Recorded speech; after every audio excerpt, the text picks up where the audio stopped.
The Mysterious Affairs at Styles by Agatha Christie. Chapter 5. It isn't strychnine, is it? Where did you find this?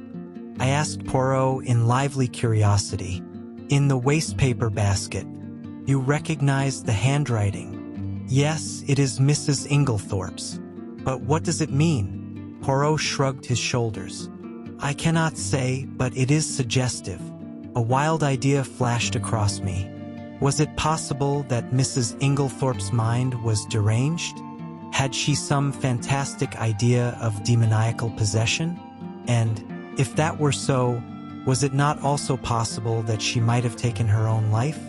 I was about to expound these theories to Poirot, when his own words distracted me. Come, he said. Now to examine the coffee cups. My dear Poirot, what on earth is the good of that, now that we know about the cocoa? Oh ha, la la. That miserable cocoa, cried Poirot flippantly. He laughed with apparent enjoyment, raising his arms to heaven in mock despair, in what I could not but consider the worst possible taste. And anyway, I said with increasing coldness, as Mrs. Inglethorpe took her coffee upstairs with her, I do not see what you expect to find, unless you consider it likely that we shall discover a packet of strychnine on the coffee tray. Poirot was sobered at once. Come, my friend, he said, slipping his arms through mine. Ne vous fâchez pas. Allow me to interest myself in my coffee cups, and I will respect your cocoa. Is it a bargain? He was so quaintly humorous that I was forced to laugh, and we went together to the drawing room, where the coffee cups and tray remained undisturbed as we had left them. Poirot made me recapitulate the scene of the night before, listening very carefully, and verifying the position of the various cups. So Mrs. Cavendish stood by the tray and poured out. Yes. Then she came across to the window where you sat with Mademoiselle Cynthia. Yes. Here are the 3 cups. And the cup on the mantelpiece, half drunk, that would be Mr. Lawrence Cavendish's. And the one on the tray, John Cavendish's. I saw him put it down there. Good. 1, 2, 3, 4, 5. But where, then, is the cup of Mr. Inglethorpe? He does not take coffee. Then all are accounted for. One moment, my friend. With infinite care, he took a drop or 2 from the grounds in each cup, sealing them up in separate test tubes, tasting each in turn as he did so. His physiognomy underwent a curious change. An expression gathered there that I can only describe as half puzzled and half relieved. Bien, he said at last. It is evident. I had an idea, but clearly I was mistaken. Yes, altogether I was mistaken. Yet it is strange. But no matter. And, with a characteristic shrug, he dismissed whatever it was that was worrying him from his mind. I could have told him from the beginning that this obsession of his over the coffee was bound to end in a blind alley, but I restrained my tongue. After all, though he was old, Poirot had been a great man in his day. Breakfast is ready, said John Cavendish, coming in from the hall. You will breakfast with us, Monsieur Poirot?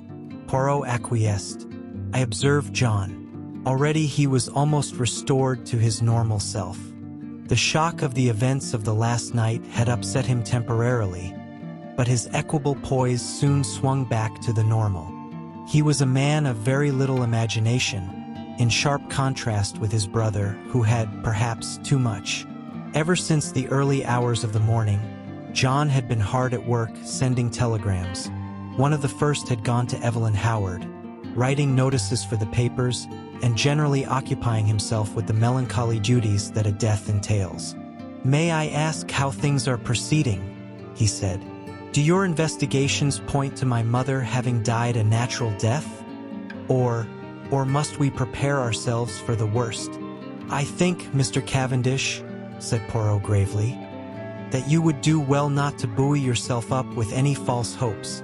Can you tell me the views of the other members of the family? My brother Lawrence is convinced that we are making a fuss over nothing. He says that everything points to its being a simple case of heart failure. He does he? That is very interesting, murmured Poirot softly. And Mrs. Cavendish? A faint cloud passed over John's face. I have not the least idea what my wife's views on the subject are. The answer brought a momentary stiffness in its train. John broke the rather awkward silence by saying with a slight effort, I told you, didn't I, that Mr. Inglethorpe has returned? Poirot bent his head. It's an awkward position for all of us. Of course one has to treat him as usual. But hang it all, one's gorge does rise at sitting down to eat with a possible murderer. Poirot nodded sympathetically. I quite understand. It is a very difficult situation for you, Mr. Cavendish. I would like to ask you one question. Mr. Inglethorpe's reason for not returning last night was, I believe, that he had forgotten the latchkey. Is not that so? Yes. I suppose you are quite sure that the latchkey was forgotten, that he did not take it after all? I have no idea. I never thought of looking. We always keep it in the hall drawer. I'll go and see if it's there now. Poirot held up his hand with a faint smile. No, Mr. Cavendish, it is too late now. I am certain that you would find it. If Mr. Inglethorpe did take it, he has had ample time to replace it by now. But do you think? I think nothing. If anyone had chanced to look this morning before his return, and seen it there, it would have been a valuable point in his favor. That is all. John looked perplexed. Do not worry, said Poirot smoothly. I assure you that you need not let it trouble you. Since you were so kind, let us go and have some breakfast. Everyone was assembled in the dining room. Under the circumstances, we were naturally not a cheerful party. The reaction after a shock is always trying, and I think we were all suffering from it.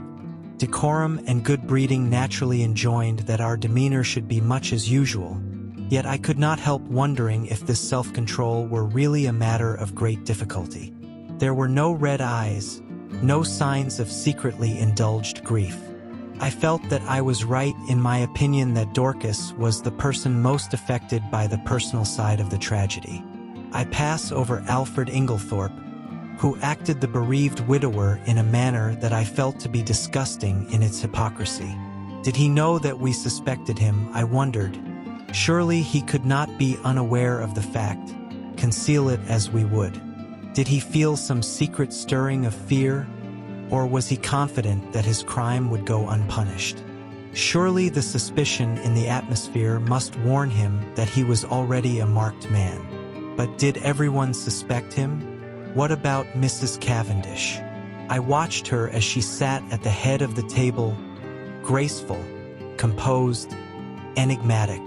In her soft gray frock, with white ruffles at the wrists falling over her slender hands, she looked very beautiful. When she chose, however, her face could be sphinx-like in its inscrutability. She was very silent, hardly opening her lips, and yet in some queer way I felt that the great strength of her personality was dominating us all. And little Cynthia? Did she suspect? She looked very tired and ill, I thought. The heaviness and languor of her manner were very marked. I asked her if she were feeling ill, and she answered frankly, Yes, I've got the most beastly headache. Have another cup of coffee, mademoiselle? Said Poirot solicitously. It will revive you. It is unparalleled for the mal de tête. He jumped up and took her cup. No sugar, said Cynthia, watching him, as he picked up the sugar tongs. No sugar? You abandon it in the wartime, eh? No, I never take it in coffee. Saker, murmured Poirot to himself, as he brought back the replenished cup. Only I heard him, and glancing up curiously at the little man I saw that his face was working with suppressed excitement, and his eyes were as green as a cat's. He had heard or seen something that had affected him strongly. But what was it? I do not usually label myself as dense, but I must confess that nothing out of the ordinary had attracted my attention. In another moment, the door opened and Dorcas appeared. "Mr. Wells to see you, sir," she said to John. I remembered the name as being that of the lawyer to whom Mrs. Inglethorpe had written the night before. John rose immediately. "Show him into my study." Then he turned to us. "My mother's lawyer," he explained, and in a lower voice, "He is also coroner, you understand. Perhaps you would like to come with me?" We acquiesced and followed him out of the room.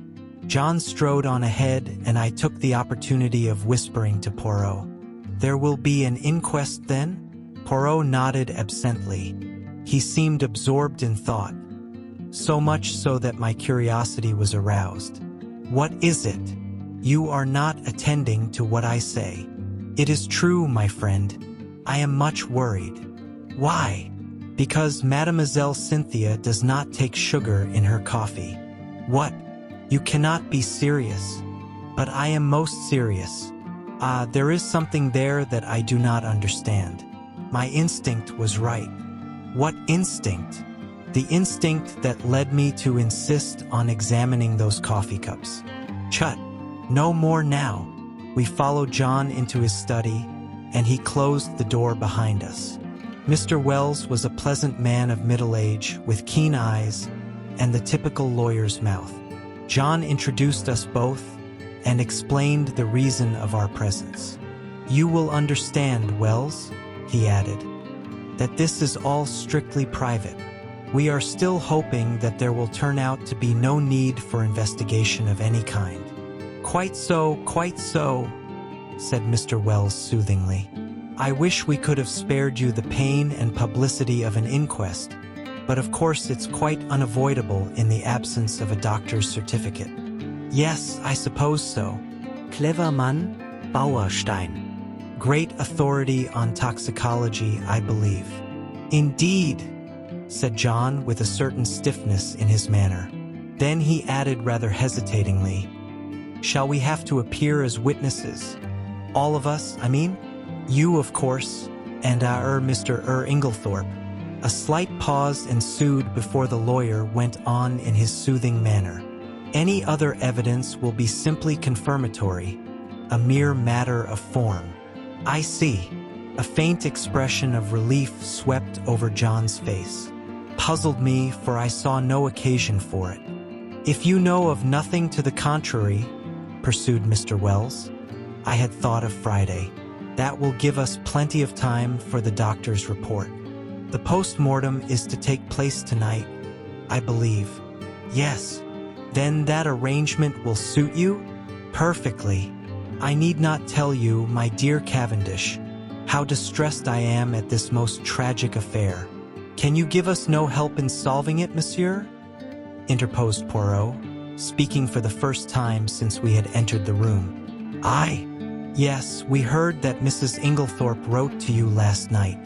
You should have received the letter this morning." "I did, but it contains no information. It is merely a note asking me to call upon her this morning, as she wanted my advice on a matter of great importance." "She gave you no hint as to what that matter might be?" Unfortunately, no. "That is a pity," said John. "A great pity," agreed Poirot gravely. There was silence. Poirot remained lost in thought for a few minutes. Finally, he turned to the lawyer again. "Mr. Wells, there is one thing I should like to ask you, that is, if it is not against professional etiquette. In the event of Mrs. Inglethorpe's death, who would inherit her money?" The lawyer hesitated a moment, and then replied, "The knowledge will be public property very soon, so if Mr. Cavendish does not object." "Not at all," interpolated John. "I do not see any reason why I should not answer your question. By her last will, dated August of last year, after various unimportant legacies to servants, etc., she gave her entire fortune to her stepson, Mr. John Cavendish. Was not that, pardon the question, Mr. Cavendish, rather unfair to her other stepson, Mr. Lawrence Cavendish?" "No, I do not think so. You see, under the terms of their father's will, while John inherited the property, Lawrence, at his stepmother's death, would come into a considerable sum of money. Mrs. Inglethorpe left her money to her elder stepson, knowing that he would have to keep up Styles. It was, to my mind, a very fair and equitable distribution. Poirot nodded thoughtfully. I see. But I am right in saying, am I not, that by your English law that will was automatically revoked when Mrs. Inglethorpe remarried? Mr. Wells bowed his head. As I was about to proceed, Monsieur Poirot, that document is now null and void. Hein, said Poirot. He reflected for a moment, and then asked, was Mrs. Inglethorpe herself aware of that fact? I do not know. She may have been. She was, said John unexpectedly. We were discussing the matter of wills being revoked by marriage only yesterday. Ah, one more question, Mr. Wells. You say her last will. Had Mrs. Inglethorpe, then, made several former wills? On an average, she made a new will at least once a year, said Mr. Wells imperturbably. She was given to changing her mind as to her testamentary dispositions, now benefiting one, now another member of her family. Suppose, suggested Poirot, that, unknown to you, she had made a new will in favor of someone who was not, in any sense of the word, a member of the family. We will say Miss Howard, for instance. Would you be surprised? Not in the least. Ah! Poirot seemed to have exhausted his questions. I drew close to him, while John and the lawyer were debating the question of going through Mrs. Inglethorpe's papers. Do you think Mrs. Inglethorpe made a will leaving all her money to Miss Howard? I asked in a low voice with some curiosity. Poirot smiled. No. Then why did you ask? Hush! John Cavendish had turned to Poirot. Will you come with us, Monsieur Poirot? We are going through my mother's papers. Mr. Inglethorpe is quite willing to leave it entirely to Mr. Wells and myself. Which simplifies matters very much, murmured the lawyer. As technically, of course, he was entitled. He did not finish the sentence. We will look through the desk in the boudoir first, explained John, and go up to her bedroom afterwards. She kept her most important papers in a purple dispatch case, which we must look through carefully. Yes, said the lawyer. It is quite possible that there may be a later will than the one in my possession. There is a later will. It was Poirot who spoke. What? John and the lawyer looked at him startled. Or, rather, pursued my friend imperturbably. There was one. What do you mean, there was one? Where is it now? Burnt. Burnt. Yes, see here. He took out the charred fragment we had found in the grate in Mrs. Inglethorpe's room, and handed it to the lawyer with a brief explanation of when and where he had found it. But possibly this is an old will? I do not think so. In fact, I am almost certain that it was made no earlier than yesterday afternoon. What? Impossible! Broke simultaneously from both men. Poirot turned to John. If you will allow me to send for your gardener, I will prove it to you. Oh, of course, but I don't see. Poirot raised his hand. Do as I ask you. Afterwards you shall question as much as you please. Very well. He rang the bell. Dorcas answered it in due course. Dorcas, will you tell Manning to come round and speak to me here? Yes, sir. Dorcas withdrew. We waited in a tense silence. Poirot alone seemed perfectly at his ease and dusted a forgotten corner of the bookcase. The clumping of hobnailed boots on the gravel outside proclaimed the approach of Manning. John looked questioningly at Poirot. The latter nodded. Come inside, Manning, said John. I want to speak to you. Manning came slowly and hesitatingly through the French window and stood as near it as he could. He held his cap in his hands, twisting it very carefully round and round. His back was much bent, though he was probably not as old as he looked, but his eyes were sharp and intelligent, and belied his slow and rather cautious speech. "Manning," said John, "this gentleman will put some questions to you which I want you to answer." "Yes, sir," mumbled Manning. Poirot stepped forward briskly. Manning's eye swept over him with a faint contempt. "You were planting a bed of begonias round by the south side of the house yesterday afternoon, were you not, Manning?" "Yes, sir, me and Will-Lum. And Mrs. Inglethorpe came to the window and called you, did she not?" "Yes, sir, she did." "Tell me in your own words exactly what happened after that." "Well, sir, nothing much. She just told Will-Lum to go on his bicycle down to the village and bring back a form of will or such like.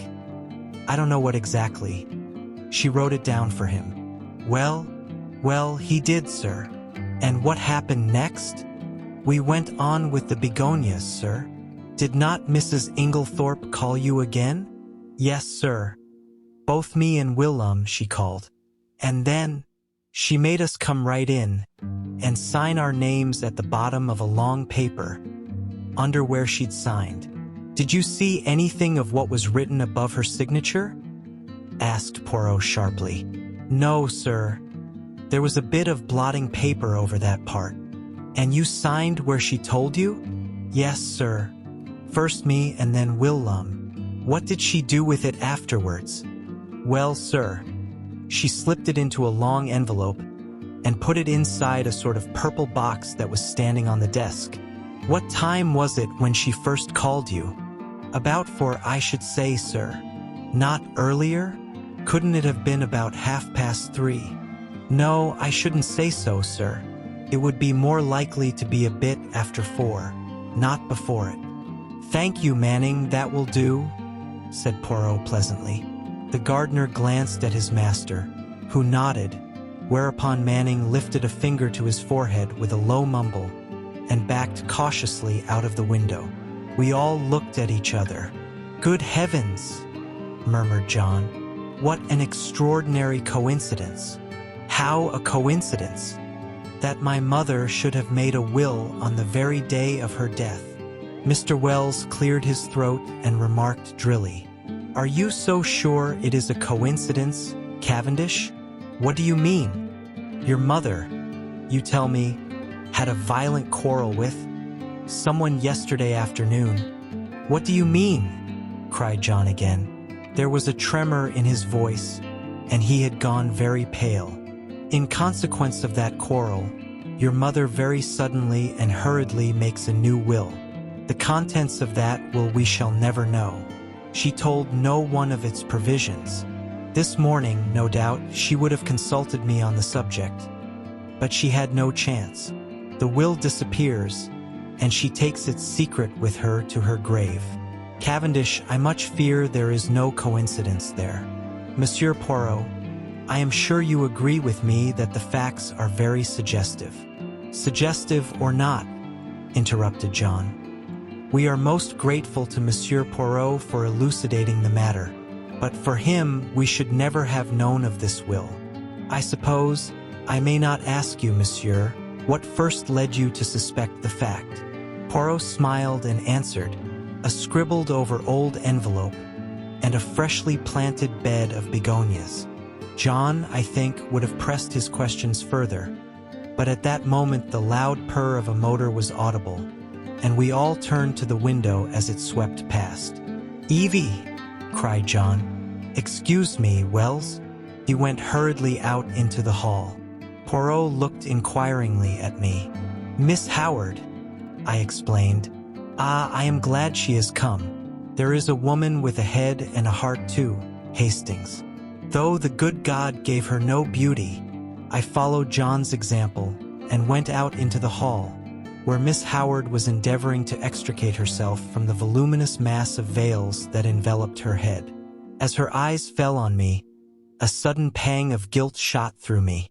This was the woman who had warned me so earnestly, and to whose warning I had, alas, paid no heed. How soon, and how contemptuously, I had dismissed it from my mind. Now that she had been proved justified in so tragic a manner, I felt ashamed. She had known Alfred Inglethorpe only too well. I wondered whether, if she had remained at Styles, the tragedy would have taken place, or would the man have feared her watchful eyes.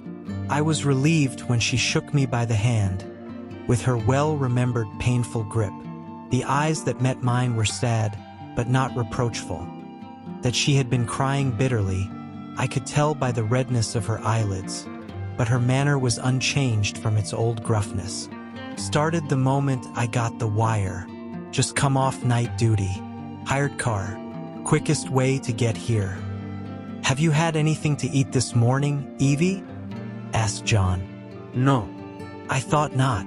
Come along. Breakfast's not cleared away yet, and they'll make you some fresh tea. He turned to me. Look after her, Hastings, will you? Wells is waiting for me. Oh, here's Monsieur Poirot. He's helping us, you know, Evie. Miss Howard shook hands with Poirot, but glanced suspiciously over her shoulder at John. What do you mean, helping us? Helping us to investigate. Nothing to investigate. Have they taken him to prison yet? Taken who to prison? Who? Alfred Inglethorpe, of course. My dear Evie, do be careful. Lawrence is of the opinion that my mother died from heart seizure. More fool Lawrence, retorted Miss Howard. Of course Alfred Inglethorpe murdered poor Emily, as I always told you he would. My dear Evie, don't shout so. Whatever we may think or suspect, it is better to say as little as possible for the present. The inquest isn't until Friday. Not until fiddlesticks. The snort Miss Howard gave was truly magnificent. You're all off your heads. The man will be out of the country by then. If he's any sense, he won't stay here tamely and wait to be hanged. John Cavendish looked at her helplessly. I know what it is, she accused him. You've been listening to the doctors. Never should. What do they know? Nothing at all, or just enough to make them dangerous. I ought to know. My own father was a doctor. That little Wilkins is about the greatest fool that even I have ever seen. Heart seizure, sort of thing he would say. Anyone with any sense could see at once that her husband had poisoned her. I always said he'd murder her in her bed. Poor soul. Now he's done it. And all you can do is to murmur silly things about heart seizure and inquest on Friday. You ought to be ashamed of yourself, John Cavendish. What do you want me to do? Asked John, unable to help a faint smile. Dash it all, Evie. I can't haul him down to the local police station by the scruff of his neck. Well, you might do something. Find out how he did it. He's a crafty beggar. Dare say he soaked flypapers. Ask Cook if she's missed any. It occurred to me very forcibly at that moment that to harbor Miss Howard and Alfred Inglethorpe under the same roof, and keep the peace between them, was likely to prove a Herculean task, and I did not envy John. I could see by the expression of his face that he fully appreciated the difficulty of the position. For the moment, he sought refuge in retreat, and left the room precipitately. Dorcas brought in fresh tea. As she left the room, Poirot came over from the window where he had been standing, and sat down facing Miss Howard. Mademoiselle, he said gravely, I want to ask you something. Ask away, said the lady, eyeing him with some disfavor. I want to be able to count upon your help. I'll help you to hang Alfred with pleasure, she replied gruffly. Hanging's too good for him. Ought to be drawn and quartered, like in good old times. We are at one then, said Poirot. For I too want to hang the criminal. Alfred Inglethorpe. Him or another. No question of another. Poor Emily was never murdered until he came along. I don't say she wasn't surrounded by sharks. She was, but it was only her purse they were after. Her life was safe enough. But along comes Mr. Alfred Inglethorpe, and within 2 months, hey presto. Believe me, Miss Howard, said Poirot very earnestly.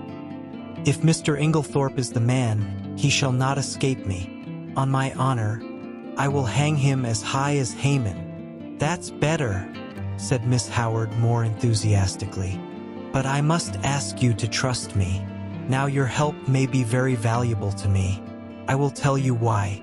Because in all this house of mourning, yours are the only eyes that have wept."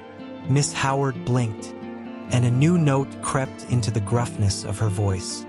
"If you mean that I was fond of her, yes, I was. Emily was a selfish old woman in her way. She was very generous, but she always wanted a return. She never let people forget what she had done for them, and that way she missed love. Don't think she ever realized it, though, or felt the lack of it. Hope not, anyway. I was on a different footing. I took my stand from the first. So many pounds a year I'm worth to you. Well and good. But not a penny piece besides. Not a pair of gloves, nor a theater ticket. She didn't understand, was very offended sometimes. Said I was foolishly proud. It wasn't that, but I couldn't explain. Anyway, I kept my self-respect. And so, out of the whole bunch, I was the only one who could allow myself to be fond of her. What's it over here? I guarded her from the lot of them, and then a glib-tongued scoundrel comes along, and pooh, all my years of devotion go for nothing. Poirot nodded sympathetically. I understand, mademoiselle. I understand all you feel. It is most natural. You think that we are lukewarm, that we lack fire and energy, but trust me, it is not so. John stuck his head in at this juncture and invited us both to come up to Mrs. Inglethorpe's room, as he and Mr. Wells had finished looking through the desk in the boudoir. As we went up the stairs, John looked back to the dining room door and lowered his voice confidentially. "Look here, what's going to happen when these two meet?" I shook my head helplessly. "I've told Mary to keep them apart if she can. Will she be able to do so? The Lord only knows.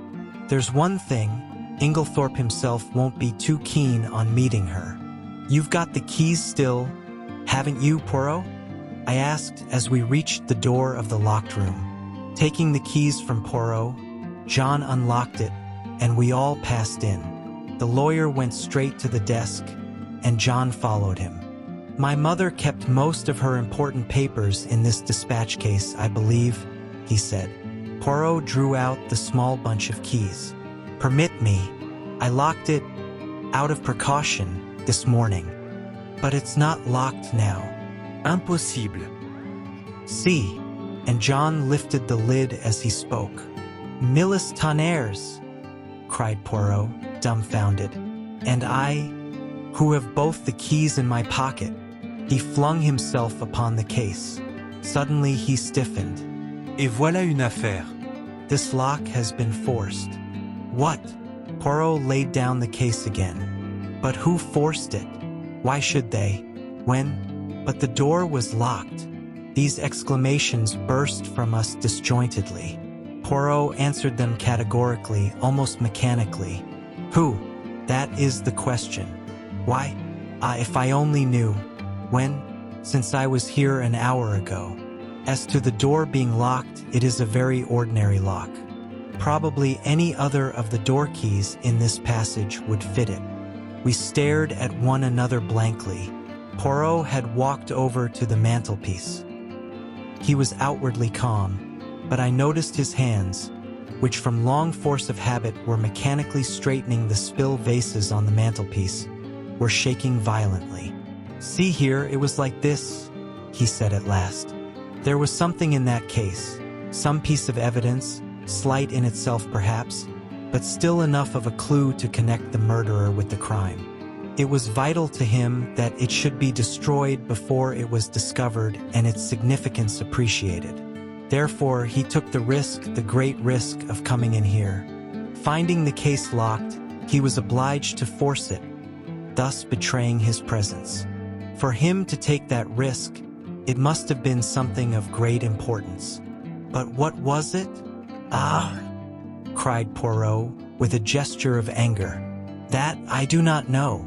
A document of some kind, without doubt, possibly the scrap of paper Dorcas saw in her hand yesterday afternoon. And his anger burst forth freely. Miserable animal that I am. I guessed nothing. I have behaved like an imbecile. I should never have left that case here. I should have carried it away with me. A. Triple pig. And now it is gone. It is destroyed. But is it destroyed? Is there not yet a chance? We must leave no stone unturned. He rushed like a madman from the room, and I followed him as soon as I had sufficiently recovered my wits. But by the time I had reached the top of the stairs, he was out of sight.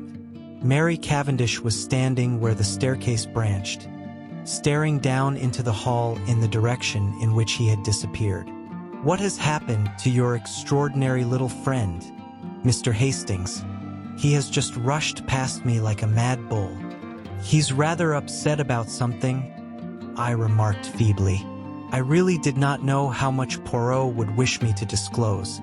As I saw a faint smile gather on Mrs. Cavendish's expressive mouth, I endeavored to try and turn the conversation by saying, "They haven't met yet, have they?" "Who?"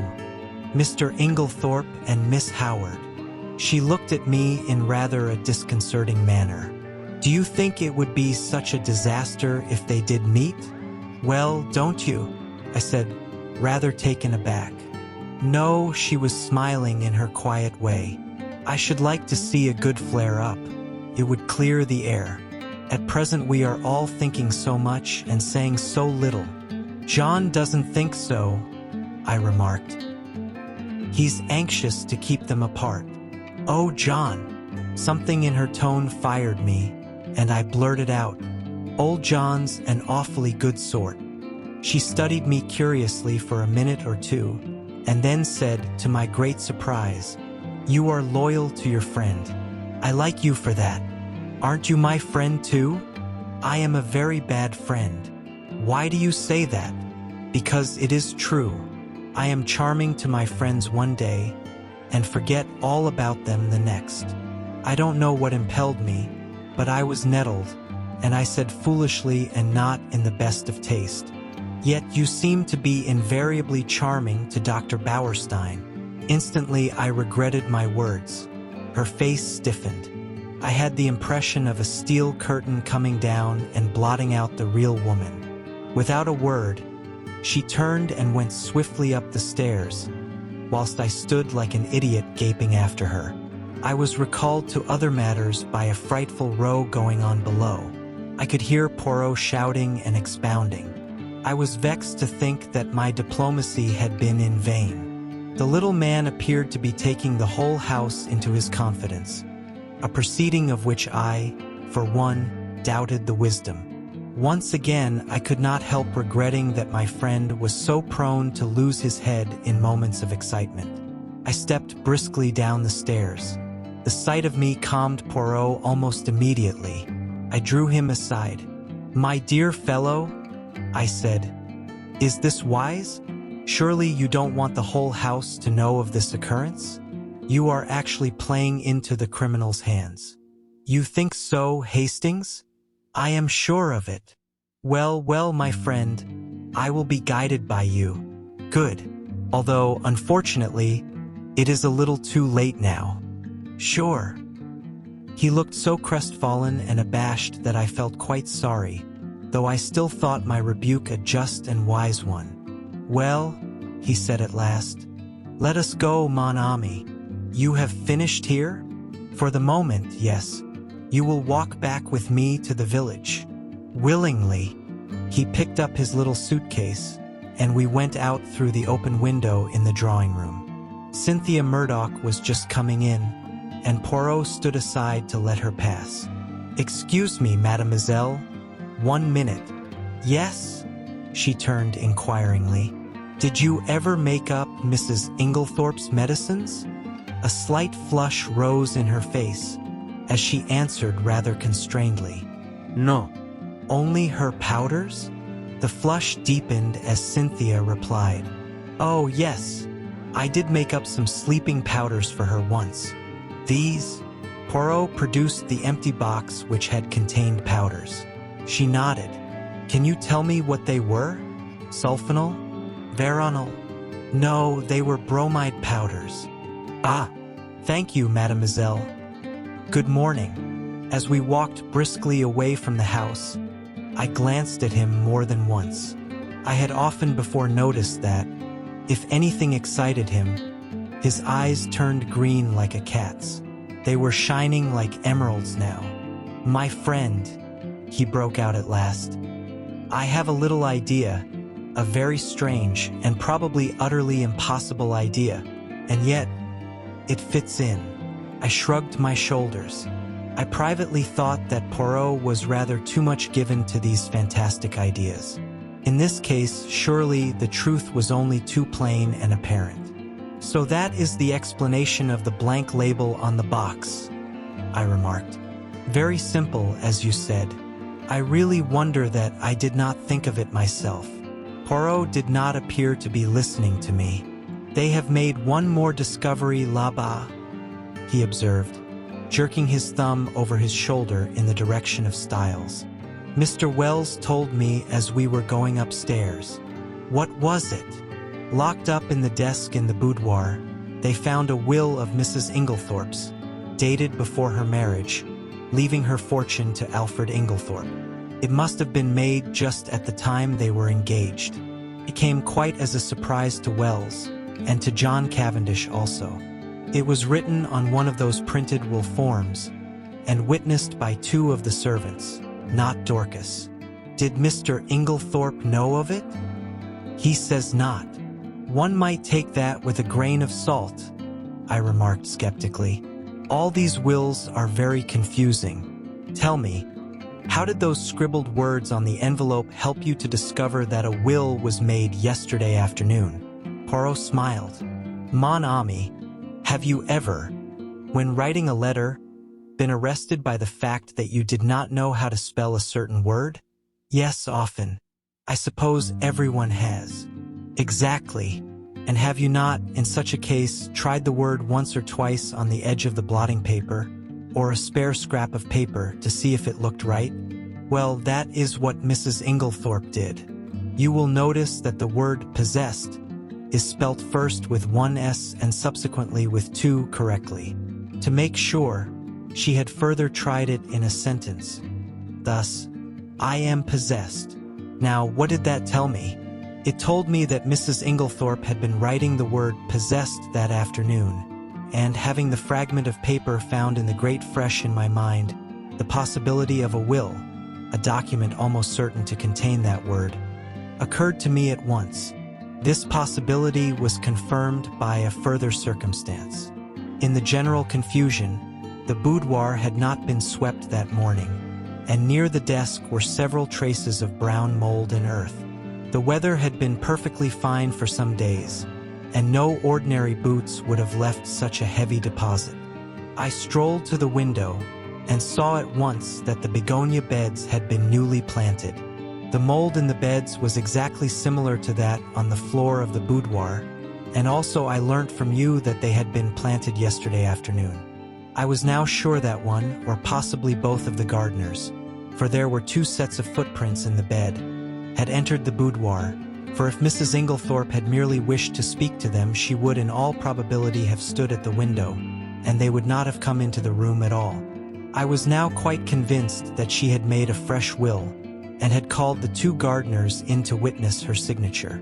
Events proved that I was right in my supposition. That was very ingenious. I could not help admitting.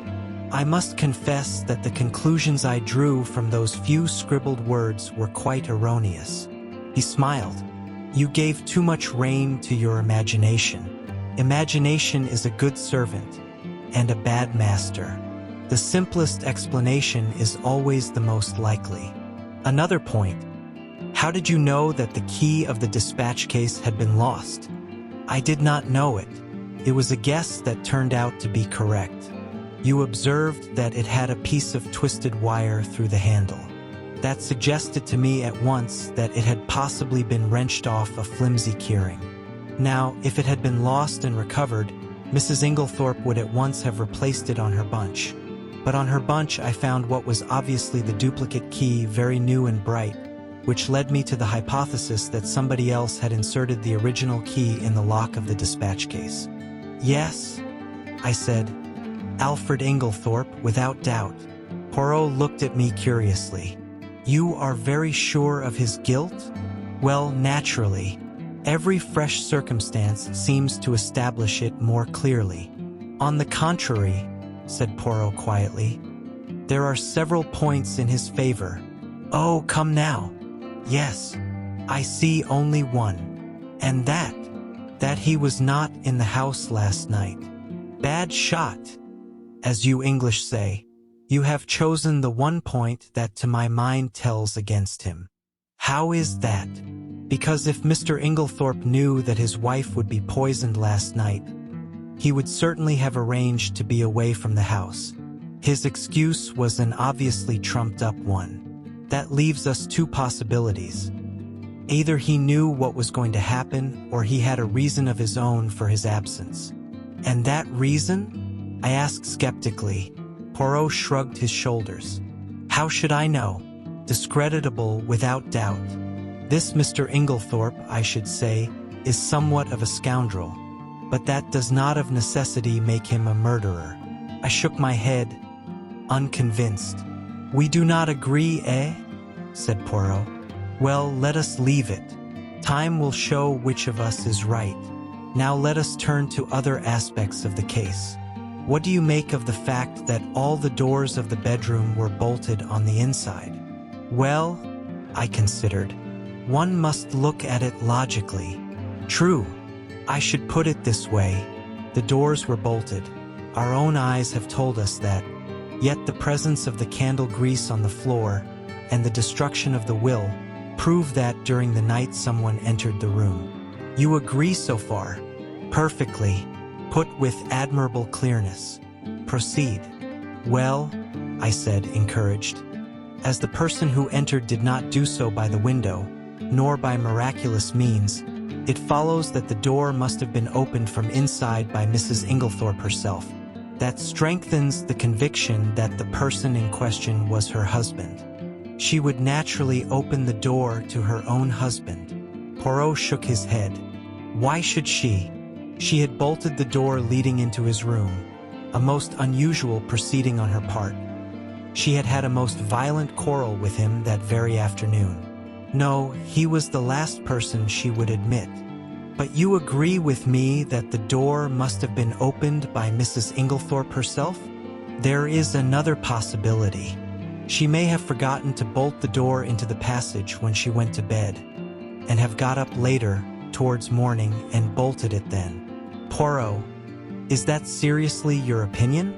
"No, I do not say it is so, but it might be. Now, to turn to another feature, what do you make of the scrap of conversation you overheard between Mrs. Cavendish and her mother-in-law?" "I had forgotten that," I said thoughtfully. "That is as enigmatical as ever. It seems incredible that a woman like Mrs. Cavendish, proud and reticent to the last degree, should interfere so violently in what was certainly not her affair." "Precisely. It was an astonishing thing for a woman of her breeding to do." "It is certainly curious," I agreed. "Still, it is unimportant, and need not be taken into account." A groan burst from Poirot. "What have I always told you? Everything must be taken into account. If the fact will not fit the theory, let the theory go." "Well, we shall see," I said, nettled. "Yes, we shall see." We had reached Leastways Cottage, and Poirot ushered me upstairs to his own room. He offered me one of the tiny Russian cigarettes he himself occasionally smoked. I was amused to notice that he stowed away the used matches most carefully in a little china pot.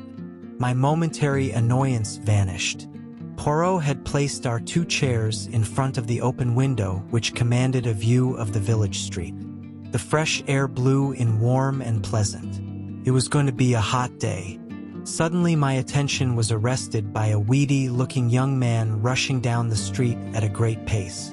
It was the expression on his face that was extraordinary. a curious mingling of terror and agitation. "Look, Poirot," I said. He leant forward. "Tiens," he said. "It is Mr. Mace from the chemist's shop. He is coming here."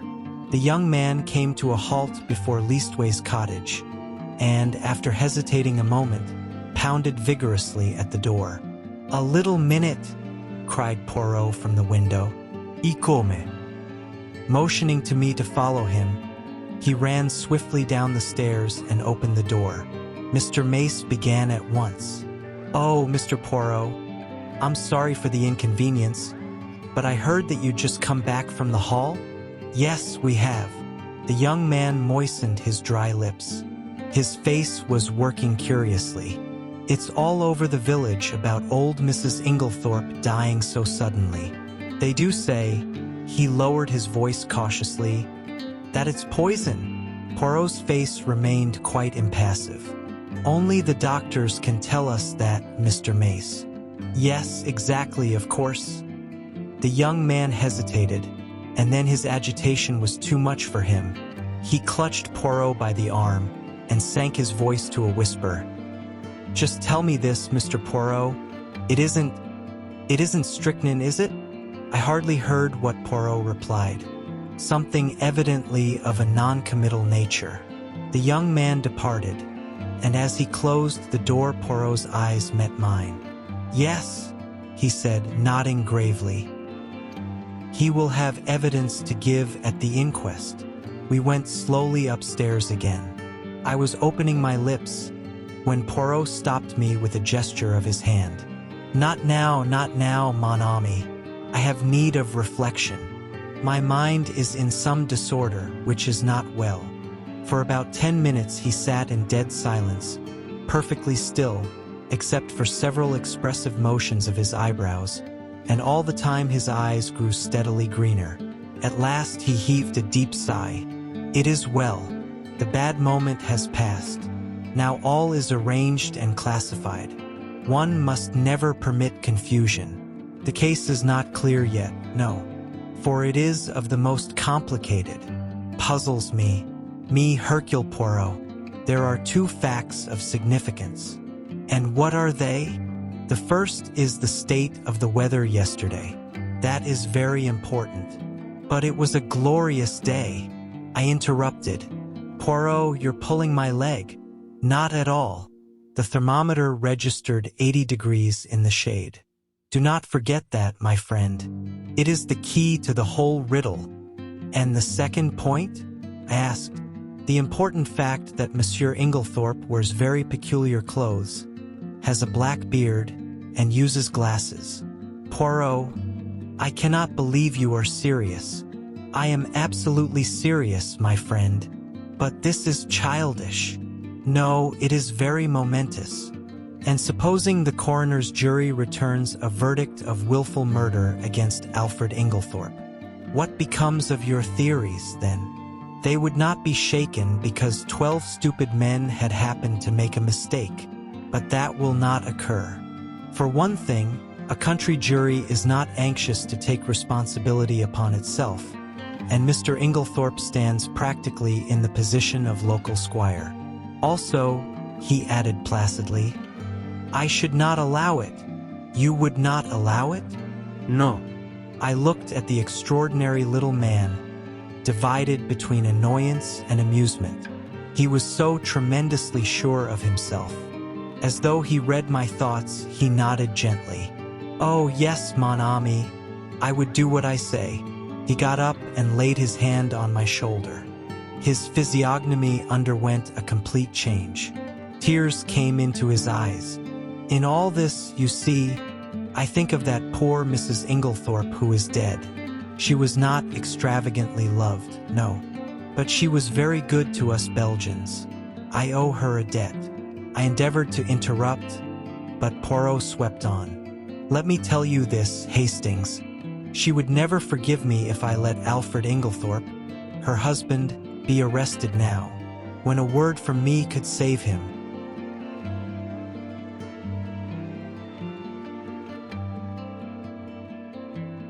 Like, share, comment, subscribe for more. Thank you.